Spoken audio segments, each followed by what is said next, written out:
দেখুন, গতকালকে ইউনিভার্সিটিতে দুইটা কম্পিটিটিভ এক্সাম ছিল, একটা ছিল এলডিসি এবং আরেকটা এমডিএস।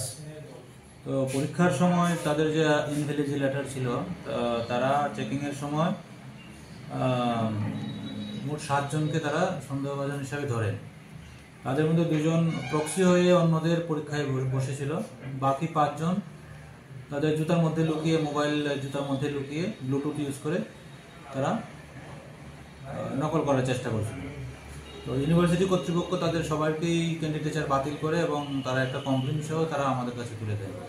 তো সেই ব্যাপারে তাদের বিরুদ্ধে আমরা একটা স্পেসিফিক কেস রেজিস্টার করেছি এবং ইনভেস্টিগেশন তাদের এগেইনস্টে চলছে। তাদের কাছে কোর্টে প্রেরণ করা হবে।